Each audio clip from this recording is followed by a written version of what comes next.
Novelist and essayist Nathaniel Rich is a writer at large for the New York Times Magazine, as well as a regular contributor to the Atlantic, Harper's, and New York Review of Books. His novels include 2008's The Mayor's Tongue, Odds Against Tomorrow from 2013, and King Zeno from 2018. He's the author of book-length nonfiction as well, including 2005's San Francisco Noir, the city in film noir from 1940 to the present. He's also the author of 2019's Losing Earth, A Recent History, which had its genesis in a total edition of the New York Times Magazine, what we'd now call a takeover. Maybe we called it then too, and I just was out of the loop. At any rate, you can find that article vividly illustrated on the New York Times website. The book-length edition was a finalist for the Penn E.O. Wilson Literary Science Award and a winner of awards from the Society of Environmental Journalists and the American Institute of Physics. Claire Vaye Watkins teaches creative writing at University of California, Irvine. She's the author of the novel Gold Fame Citrus from 2015 and the short story collection Battleborn, published in 2012, which won the Story Prize, the Dylan Thomas Prize, the New York Public Library's Young Lions Fiction Award, and the Rosenthal Family Foundation Award from the American Academy of Arts and Letters. Next up is a novel, I Love You, But I've Chosen Darkness. Rich's book, Second Nature, Scenes from a World Remade, is the subject of tonight's discussion. Please join me in welcoming Claire Vaye Watkins and Nathaniel Rich. Hello, Nat. Hi, Claire. Thank you. Thank you, Weir and Claire. I'm so happy to have the chance to speak with you here. I've been looking forward to this and love your work and feel that we have a lot to discuss in ways in which our work intersects. So I'm looking forward to it. Yeah. Congratulations on Second Nature. It's amazing. It's really special to see your journalism all in one place. I've been following you for such a long time and admiring you, and you've changed how I think for the better. I feel like I've been thinking with you for a long time. So it's nice that we could just like doom spiral together in like a pseudo public. This is like the perfect venue to talk about like the soul lag that you describe in Second Nature. Do you think it would be okay if we start there with that phenomenon that is kind of runs through all of these pieces here? That are the idea that our souls haven't quite caught up with this nature lag, as you describe it. What do you mean by that? Yeah, I mean, I'm borrowing the idea from the novelist William Gibson, and he has this idea that's now sort of, I guess, commonplace that the future is here, but it's not evenly distributed, and I was struck when reading him also about this idea of soul lag, the idea that you feel the way you feel when you travel somewhere and you arrive in physical form, and yet you feel like you're spiritually elsewhere. Your mind and your body haven't reunited, and that it takes a certain amount of time to be yourself again. And I feel like those two ideas sort of dovetail in this interesting way now when we think about our relationship, as individuals, as a species, as a culture, to what we used to call the natural world. We're living at this time when there's really nothing natural by any definition of the word in nature. Every square inch of land and cubic inch of the atmosphere has been reconfigured thanks to our actions, usually recklessly and unintentionally, but transformed nonetheless. And I think we're sort of having that realization now collectively, and yet we don't fully accept it with our bones. And so when we see we see images of kind of the future that's coming towards us. And I write about some of these in the book, things like chicken that's made in a test tube, or species brought back from extinction, or, reconfiguring the coastline of Louisiana to our specification to protect populations and industry and all of that. And I think it feels like these eerie visitations from this distant future, but they're really reflections of where we are today, and we haven't quite adjusted to it yet. And I feel that in your work as well. I mean, you know, in Gold Flame Citrus, you're writing about a future time, but it still captures, I think, the feeling that one has today of just living on the brink and being on the edge of some new world that's coming for us. That's, both extremely threatening, but in some ways sort of wondrously weird as well. And we haven't adjusted. And so that's what I wanted to write about, really, is this eeriness. I think one feels that, we've left an old world behind. The world of our sort of romantic myths is gone.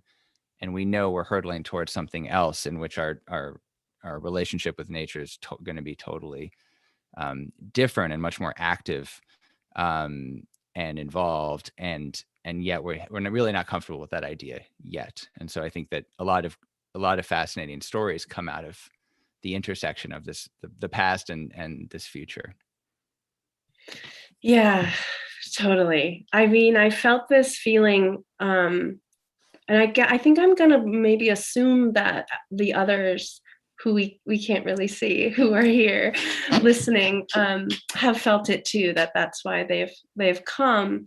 The feeling of like the unequal distribution of the consciousness, that like this is the reality. And I think this is in this country, my suspicion is that it comes from the decades of like very well-funded climate denial, so that there was this like binary debate for all of my coming of age. It was like, climate change is real, no it's not, more study needs, right? So there was this like tussle.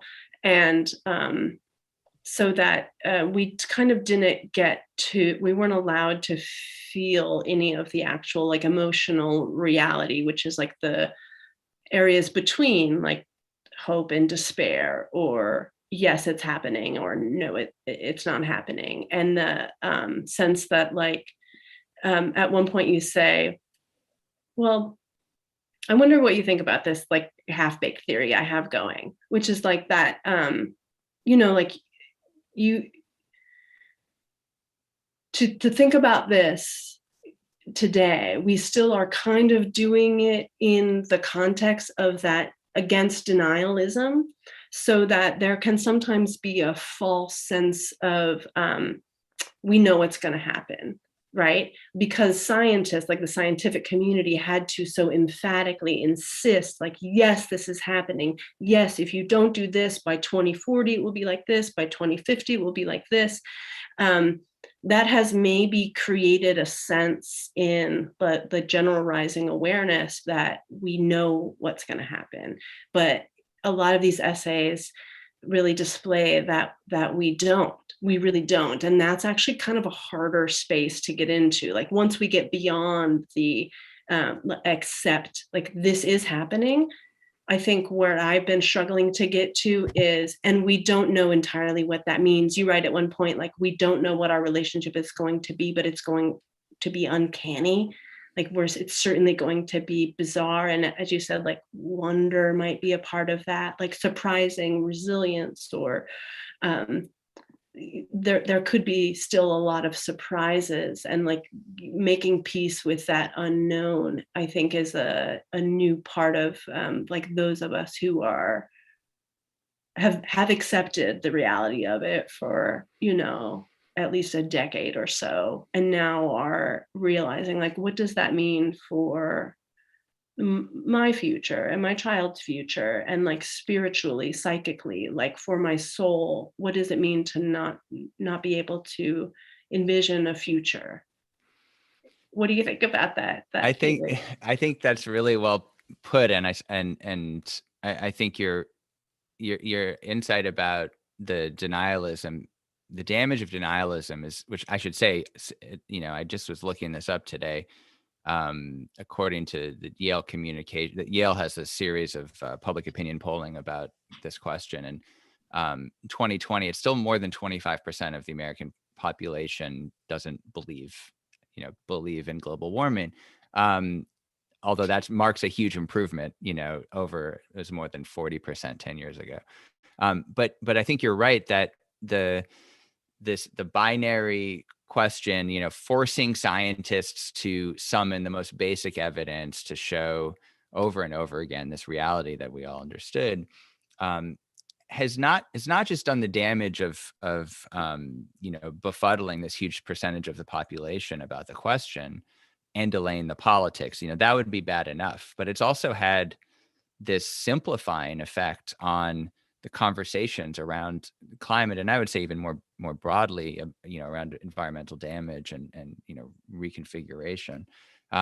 So that, yes, it's almost infantilized the way we talk about the issue. Like this is something that I would always be confronted with losing Earth. There was always a question about, well, are you optimistic or pessimistic? And so much of climate activism in the last decades has been poised on that axis where you have sort of two camps often, where one saying we need to tell people how bad this is so they'll understand that we need to act, and the other side saying, well, if you scare people too much, they'll check out, and sort of becomes a marketing strategy, like what's the best way to sell the idea, which may be a useful exercise if you're an activist, but I find for writers and for people who are trying to wrap their heads around these facts of life, it's sort of damaging. I think it prevents us from getting at some of these more complex issues. And you're right, it's oil and gas industry, like there are real villains who did this, but I also think we should challenge ourselves to think a little bit more deeply about what does it mean to live in this time. And as you said, it's not just about what policies should we enact. It's also about, how do we make sense of the way this is touching our lives now, and not just if you live near wildfires or floods, as you and I do, respectively. And it's, how does this change the choices we make about our future? I think that the decision about having children is sort of the sharp, the tip of the spear there. And that, I think that's the first visceral thing that people, at least like our age or younger, I guess, feel. I mean, that was the question I would remember doing events for Losing Earth. I was surprised that every single event somebody asked, do you think either, is it wrong to have it? Is it unethical to have a child, knowing what we know?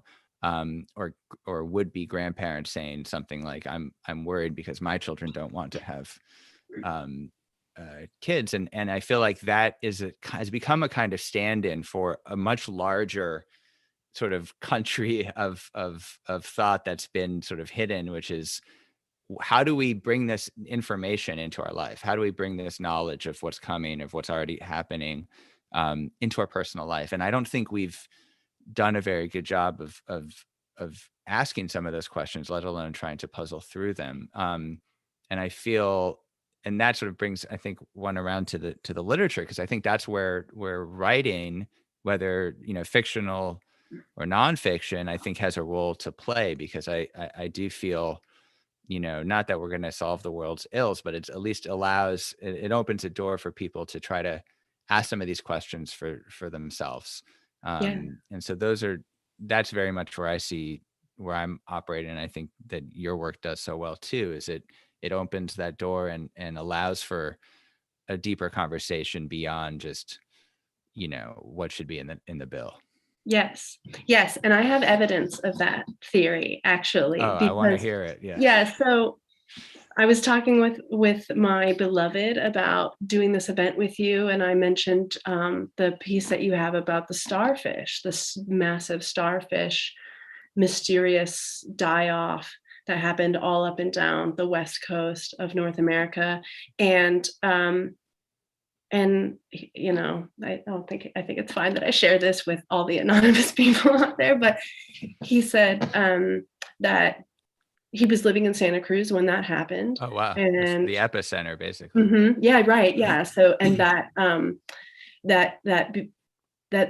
the starfish were the metaphor that his first wife used to tell him that she wanted to dissolve their marriage. She said, I am like those starfish, I have a starfish heart, and I'm destroying myself, and I don't know why this is happening to me. And it like I didn't really understand this, and I don't think he really understood it until like reading your work, the way that like a well-told story about what's happening can better help us understand what's happening to us. Like it's beyond an allegory. It's beyond like I saw a sad thing about an animal and I'm also sad. It's because I think scientists at UC Santa Cruz saw this phenomenon and they named it, and then they told you about it, and then you told us about it. And then it becomes this way to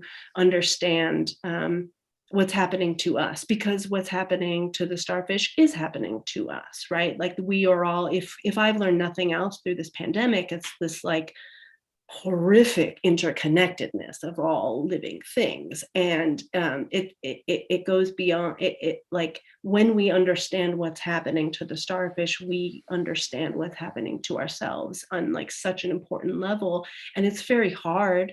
I'm sure you've gotten that feedback a lot about your work, that it can be hard knowledge to deliver to people, but it's also deeply important because it's true. And so many of the tenets of, you know, environmental groups from the Sierra Club to Extinction Rebellion, their first demand is tell the truth. And because it's deeply painful to not know why you're in pain, right? When you write about the whole Porter Ranch fiasco, this poisoning, it doesn't really matter if you're sick because of a toxin or you're sick because of the fear of a toxin. To have been suppressed, it really costs us deeply. I mean, like I come from rural Nevada where most people purport not to believe in global warming, and yet they certainly behave like people who are living in a collapsing environment with all of the fear and the pain and the illness that attends to it. So I think it's really important to do what we writers can do with the facts of this, you know, that translation from the scientists to the writers to the readers and the feelers can maybe even like heal in a way.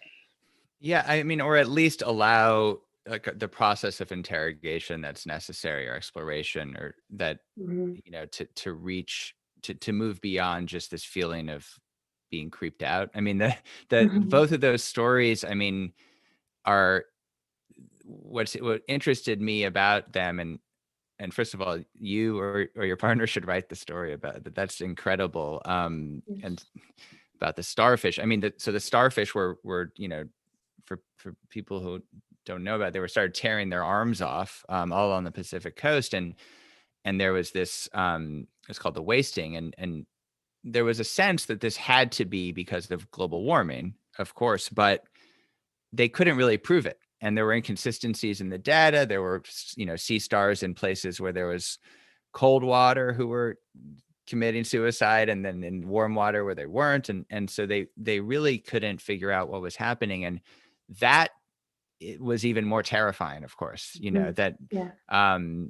you know, that, but I think what was reflected in the conversations I had with people was just this deep sense of being unnerved by it, because the stars had been this symbol of beauty, of a certain kind of childhood innocence, because it's, you know, popular pastime in these beautiful beaches along the coast for kids to go with their parents tide pooling and look at sea stars. And so you'd have these kids would come away, you know, sobbing, watching these stars mutilate themselves. And the Porter Ranch story is sort of is similar in a way, in that it's also that it was a climate disaster. I mean, one of the great climate disasters of recent history, where this the Santa Susana Mountains, which you've also written about, where it started leaking out natural gas, which had been they'd been used for storing, hollowed out by oil drills over decades, and then had been filled up with natural gas, and there was a leak and the gas started rushing out, and it took 3 months before they could cap it. It was sort of like a atmospheric deepwater horizon. And during that time, the leak alone produced more greenhouse gas emissions than that of most developed, small developed countries and in the world. And yet nobody in Porter Ranch was really concerned about the climate aspect of it. They were all worried that they were getting poisoned somehow by the gas. And whether they were or not is a matter of legal dispute and lawsuits and all the rest. But that feels to me, it touches on what you're talking about, which is this idea that something's deeply wrong. We can't quite put our finger on it. We know the basic idea, and we also can't quite put our finger on where this is going to take us. How bad is it going to get? Or what kind of dramatic interventions will be required to reverse it or stop the damage. And that's why I think those stories interest me a lot more than just sort of,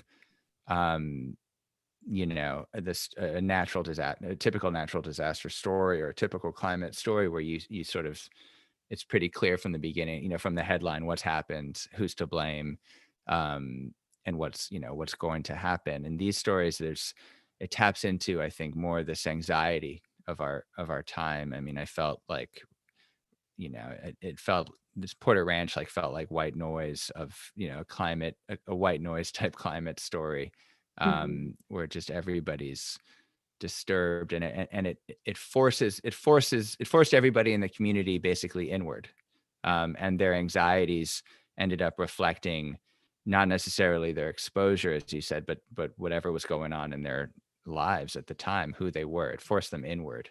And I think in that way, that's what this that's what climate change and that's what this larger environmental transformation is doing to us. I think it's forcing us inward. Right. Yeah. I was just thinking about all of the moments that I've had during this pandemic where I feel like simultaneously, I wish I hadn't read so many of these doomer books and novels, but also really grateful because I didn't feel as lost or shocked or as bewildered. I thought, oh, this is white noise. It's an airborne toxic event. Or hearing stories about, the storms in Texas recently, and hearing stories about people filling up their bathtubs, which is the first scene in The Road by Cormac McCarthy, right? Right. Filling up your bathtub. And it seems to me like there's probably no one who's less surprised by the pandemic than the environmentalist writer. And I don't know if that makes us just masochistic or what, but I have felt like I spent many years feeling really confused, why am I doing this? Why listen to Silent Spring on tape while driving down California? Why look up how many of those chemicals that Rachel Carson brought to our attention have been regulated? And what are the teeth with those regulations? Why do this to yourself, right? But now I feel like I've kind of pushed through and I felt some strange comfort, but I've also felt kind of alone. I mean, not when I talk to people like you, but do you feel that way? This is a pretty personal question, but you can't see the audience anyway. So what is the psychic or spiritual toll for you in doing this work and listening to these stories and getting the exact right words in the exact right order to illuminate this profound, uncanny, bizarre, rare, I'd say, your gaze, the way you look at this stuff is pretty rare. And I guess I assume when I was writing it, because I felt less lonely, that there was some relationship to that loneliness that you're trying to break through. What's it like for you to write this stuff? I mean, I think I feel the way you described a bit. I mean, I find, all of these stories certainly before I knew I was writing a book or that they would be a book, or really even before I knew the language to use to describe what I was writing about. they started with a sense of the uncanny, of just feeling uncomfortable. So that's why I was drawn to a story like the Starfish, where no one really could say what was happening and people were just very disturbed. Or Porter Ranch, much more than, other sort of stories of natural disasters sort of left me cold as a writer. I mean, of course, I'm reading it, but to write about. And so I think it comes, I guess, personally, it comes out of a desire to resolve something that's bothering me. It's, it's like a rock in your shoe or something, and something feels wrong or strange. And certainly the case for going back, my novel Odds Against Tomorrow is about a risk analyst whose job is to come up with worst case scenarios. And I felt almost euphoric writing that book, because it forced me to go into the worst possible, not just climate related, but every kind of worst case scenario. And I thought that was a thrill. It sort of allowed me to go through it and think through it and decide, well, what do I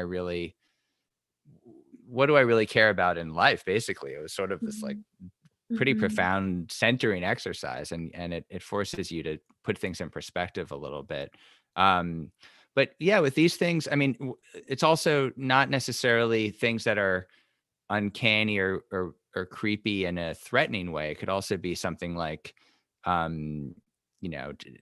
chickens that, chicken meat that comes from a laboratory that doesn't require killing any chickens, like this company Just that I wrote about. And I wrote about this father and a son who in 2 generations go from, the father butchering chickens in the basement of a grocery in central Illinois to the son working at this lab in San Francisco, developing like perfect replicas of chicken meat using cell cultures grafted from a chicken.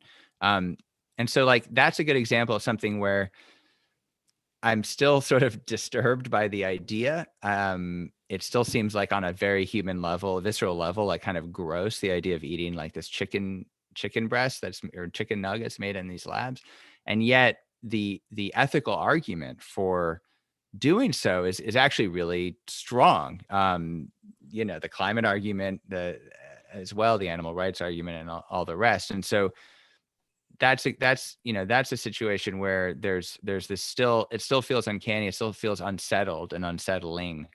But it's not necessarily because it's portends doom. It's more the sort of vision of where we're going that I think we haven't really adjusted to, personally. So it's almost a form of exorcism, I guess, is the question. Is that, do you feel that way when you're writing as well as reading these things, or is it just when you're doing the research and freaking yourself out?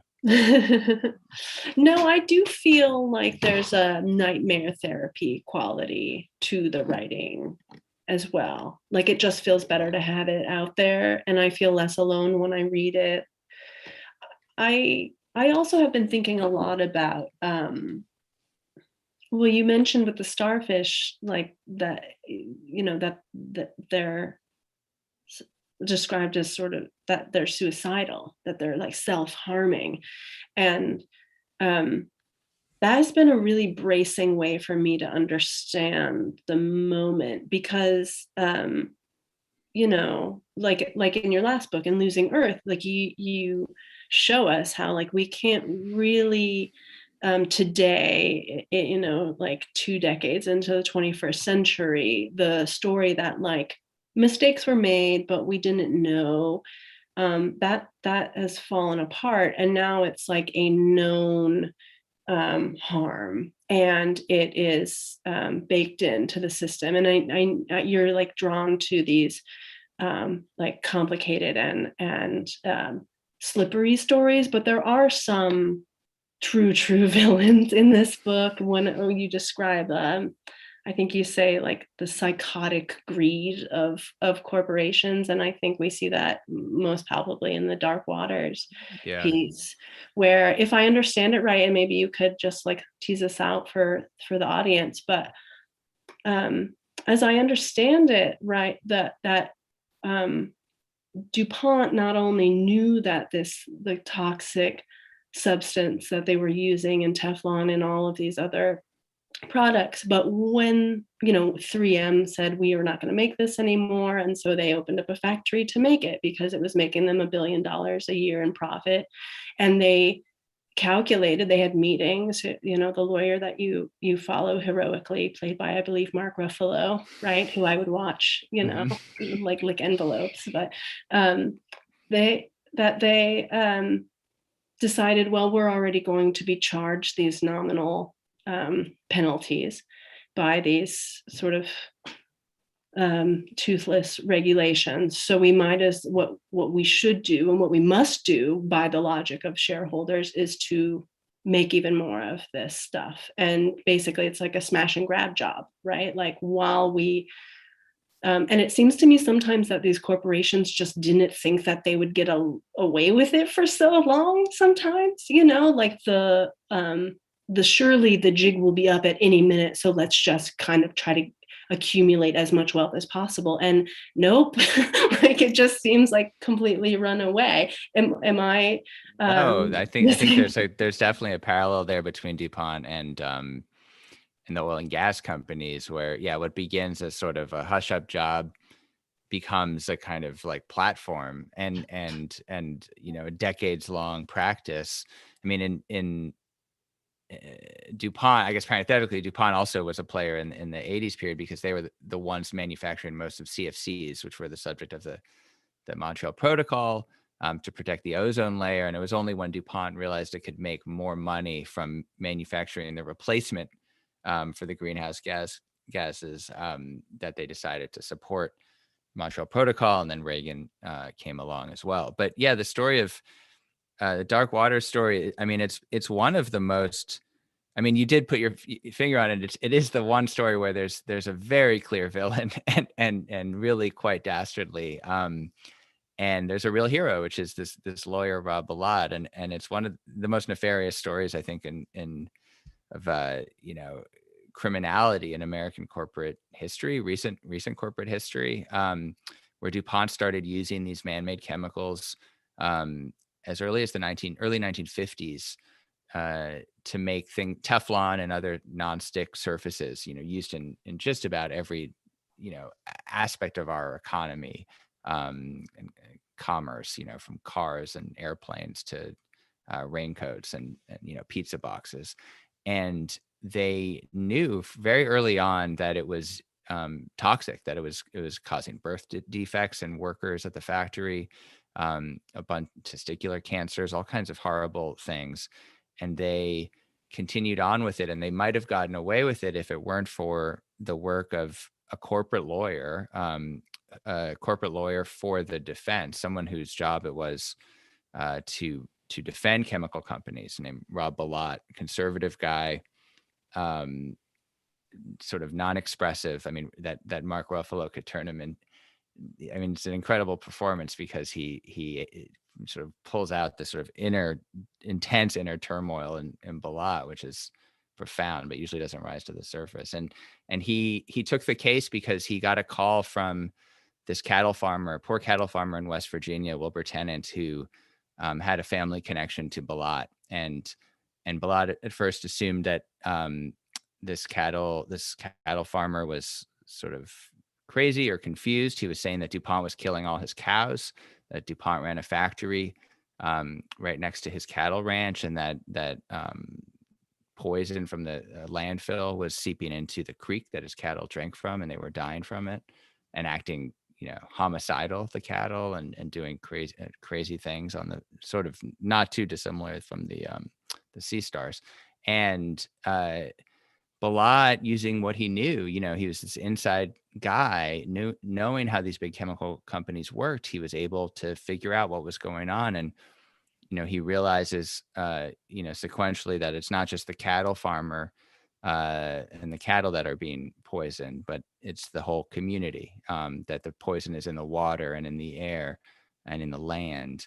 And then he realizes that it's actually in all of us, that it's so ubiquitous. PFOA and this class of what are called forever chemicals have so infiltrated our society that it's become part of our biological inheritance, that it's in all of our bloodstream. It's passed down from mother to child through the umbilical cord.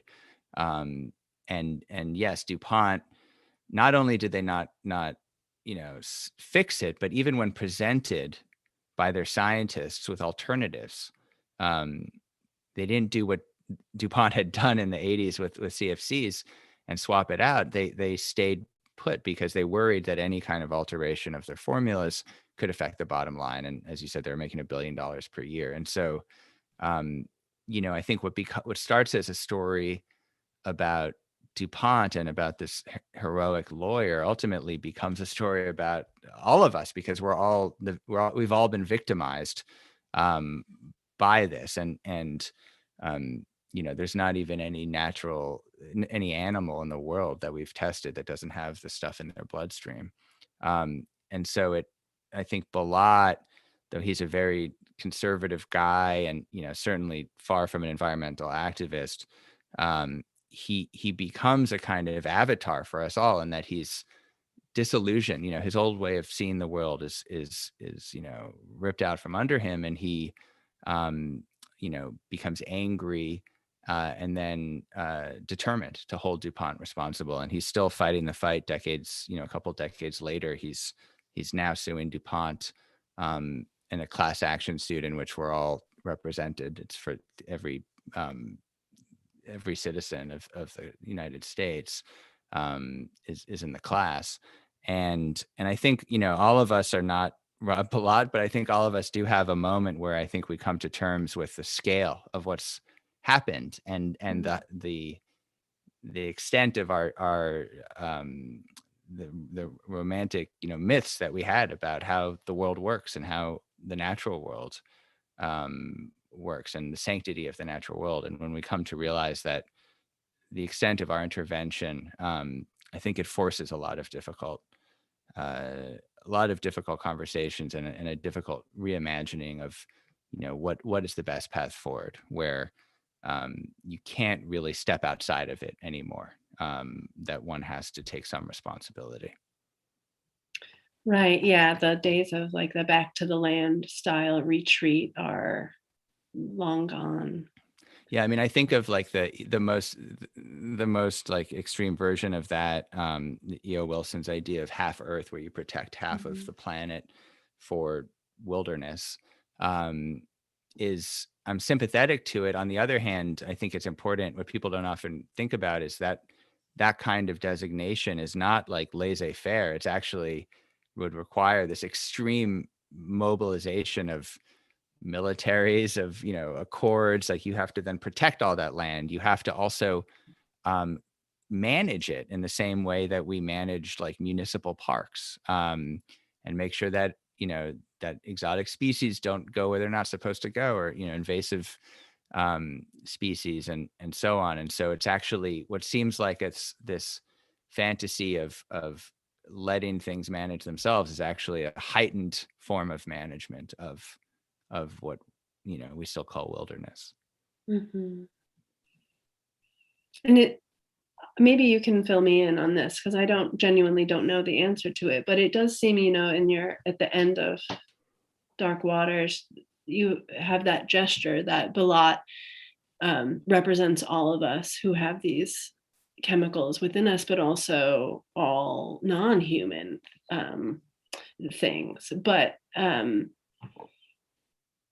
non-human things don't really have rights. We don't really have much of a commons. I understand that there are some interesting lawsuits in the work by children who are suing on behalf of like their future selves and things like that. But it does seem like among one of the like radical reorientations we might have to consider is like what who has rights, who has like standing to be, that you would have to have real, like the law is in a way working as it was designed to work, but there would have to be an expansion of that so that it wasn't just like an like powerful image, but there's actually a deeper, like more severe cost for harming, destroying the living things that we also need to continue to live. Right. Yeah. It's funny. I was asked about that the other day, that, should we expand legal rights for non-human entities? And that, yeah, our children's trust is an interesting version of that. It's, uh, I guess I'm agnostic about it. I mean, I feel like on one hand, the laws we have are pretty good, but the enforcement is terrible. And, in Bilad's case, I think of, this moment where he's this one man show, just like completely isolated in his firm. No one will talk to him because he's taking on DuPont. Surrounded by boxes. Yeah. And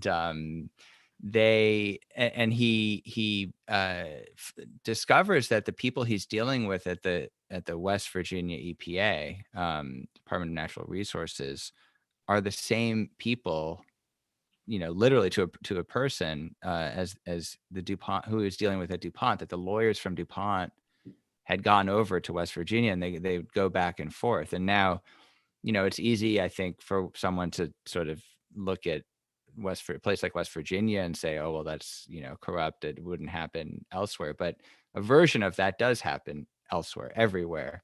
It also, so do we necessarily need a new laws? I mean, I'm sympathetic to the idea. I guess I'm not enough of a legal scholar to answer it, but it also, I think also of the case of, Louisiana, and California, where you live, also has an element of this, where, Louisiana is thought of as tends to be thought of nationally as this, really backwards place, or backwards looking place, at least.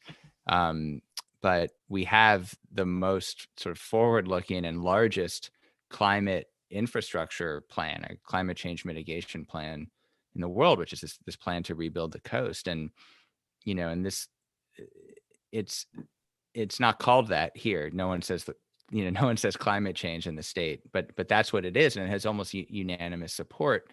And yet there's a small group of people who are viciously opposed to it, who are the people who are most in harm's way at the southern part of the Delta, who are fishermen, who are worried about efforts to sort of retrain the flow of the Mississippi River to create these new diversions.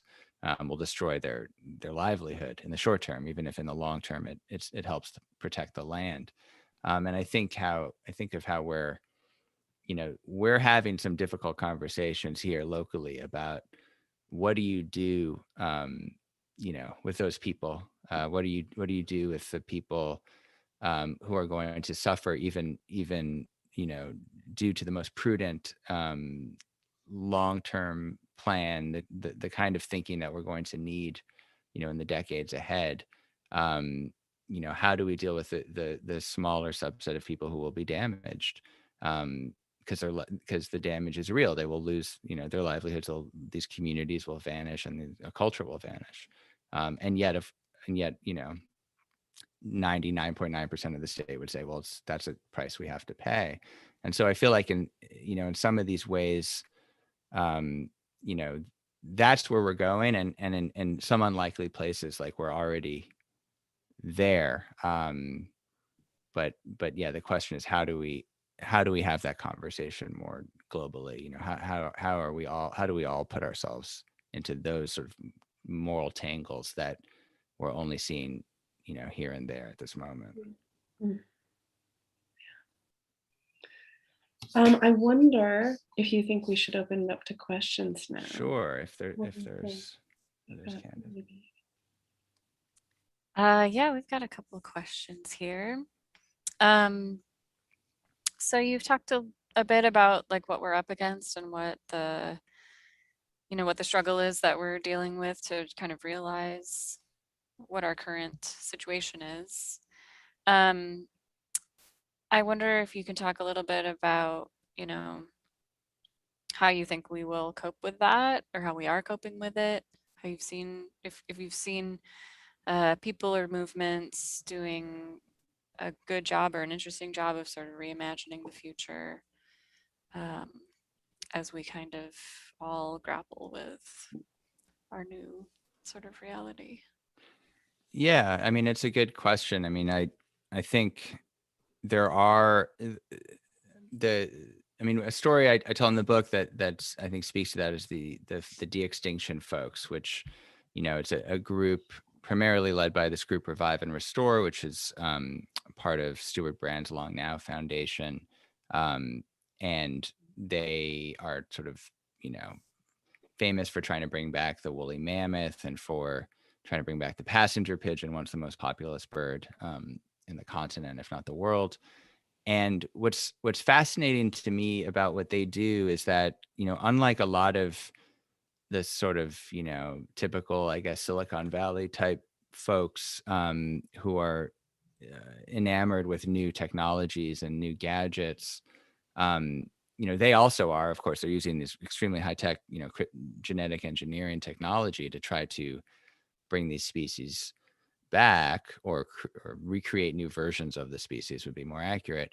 But their way of thinking, when you talk to them, is really informed by essentially the foundational, aspects of environmental thought. I mean, they go back to sort of mid 19th century thinking about ecosystems and ecology, and so their idea is not just to bring back the woolly mammoth,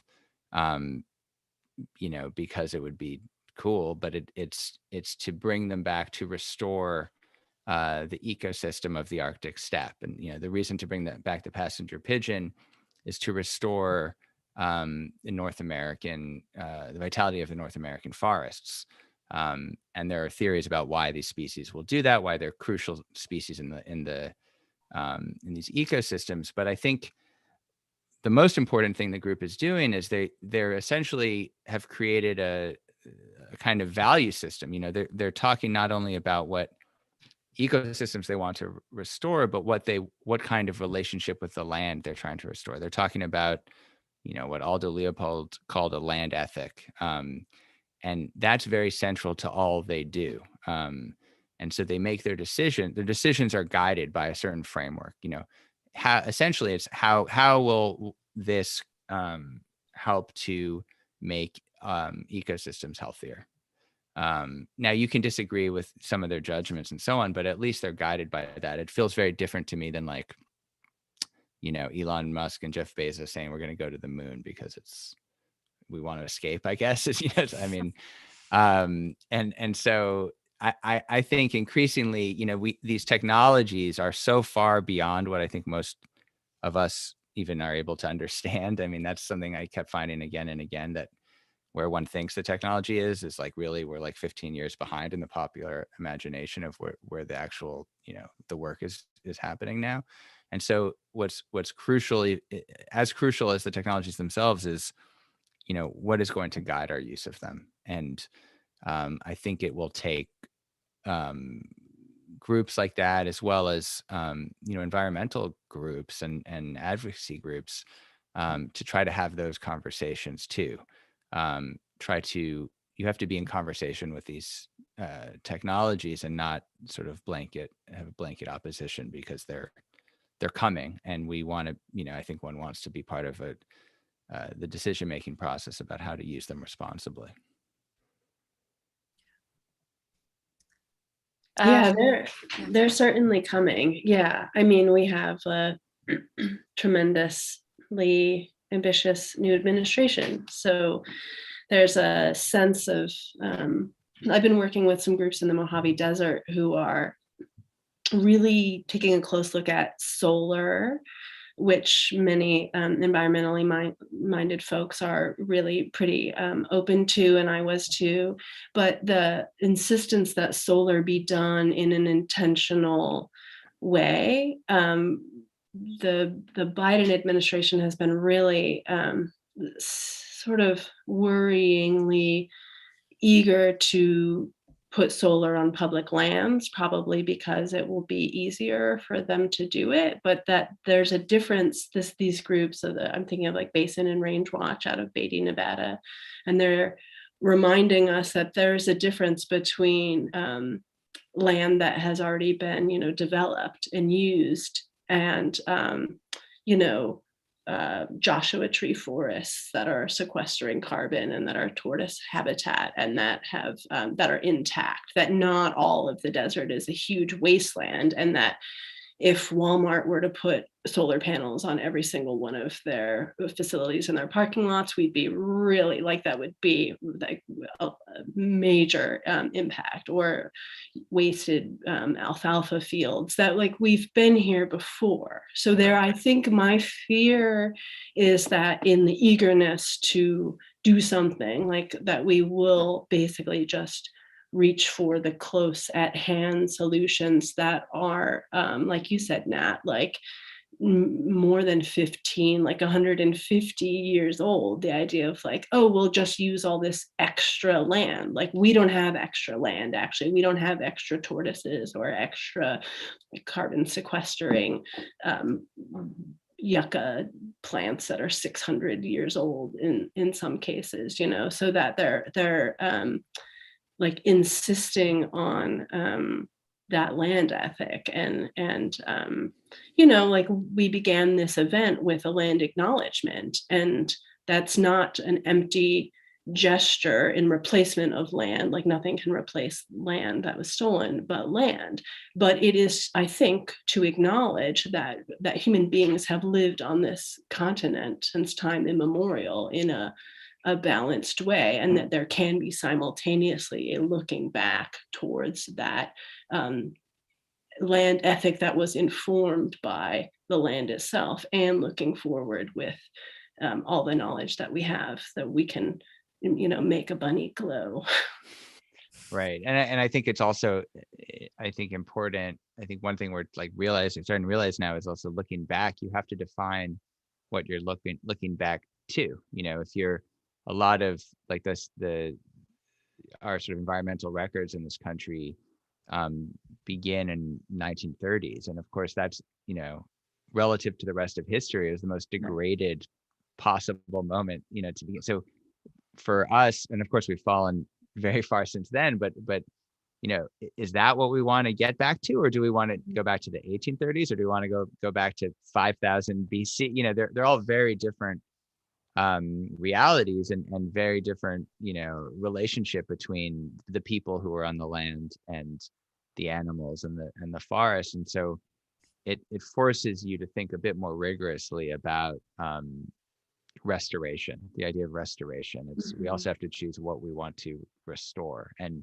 I think that kind of intentionality over intervention in nature makes a lot of conservationists, particularly sort of a certain kind of older era of environmentalists, uncomfortable, because it's a lot easier just to say leave things alone than it is to say no, let's make everything the way it was, and you know, this particular year, or let's create a new version that fulfills the same goals, you know, of you know, ecological diversity, say, but maybe doesn't resemble anything that ever existed here.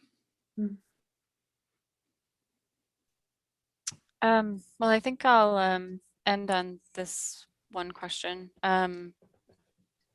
Are there formative experiences in either of your lives that you can identify that formed the seeds of your unique sensitivity to the natural world, or like a moment of epiphany where you realized you were sort of called to bear witness, or as you said, Claire, to translate some of these issues? I'll start because I have one close at hand. Yeah, like my parents ran a little rock shop and a museum on the edge of Death Valley. And I grew up there going to work with my mom. And I think I just wanted to originally write like versions of like local color and honestly like manifest destiny propaganda style stuff that I was reading in her rock shop. And I just wanted to romp around in beautiful places and tell people about them. But the thing is that like when I went to romp, what I found I was holding up against that, you know, like romantic ideal and a like a politically utilitarian idea of the American West as basically like our spiritual Eden, you know, like the place that we would find fulfillment. And what I found instead was like a lot of pain and a lot of sadness and a lot of ruin. And so I just basically like used the tools that I saw like Mary Austin or William Carruthers and these other adventurers using, but completely kind of inverted the tone, really. And I understood that to be a deep act of love. And I think witness is exactly the right word for it. I just wanted to invite people to see the places that had nourished me as something other than a wasteland, I think.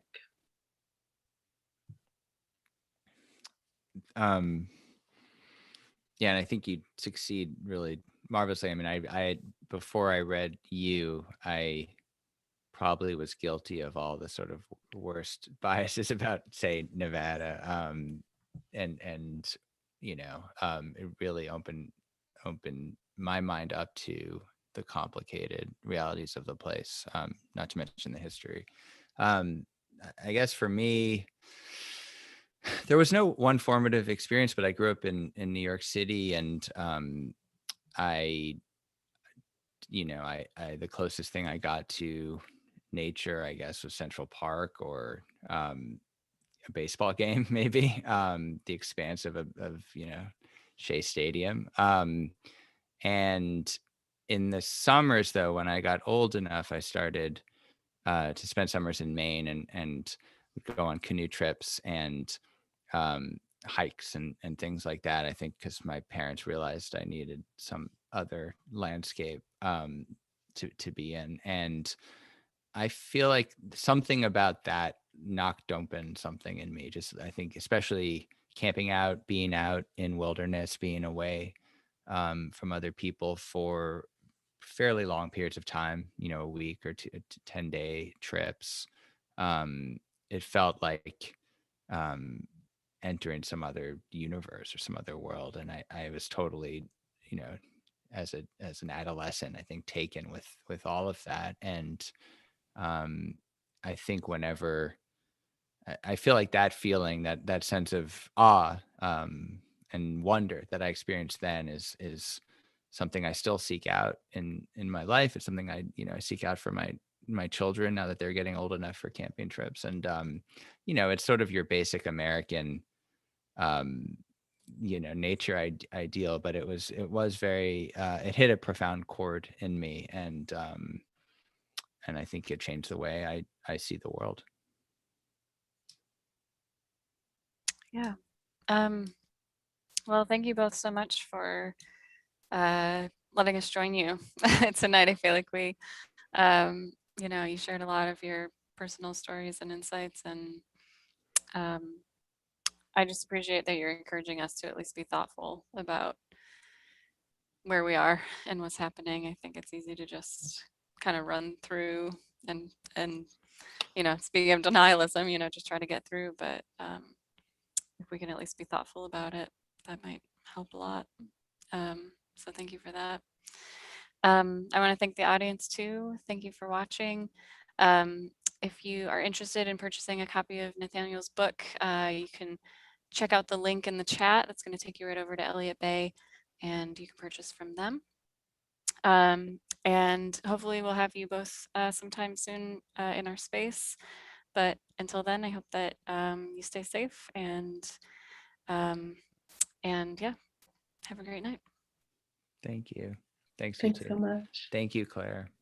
Thank you.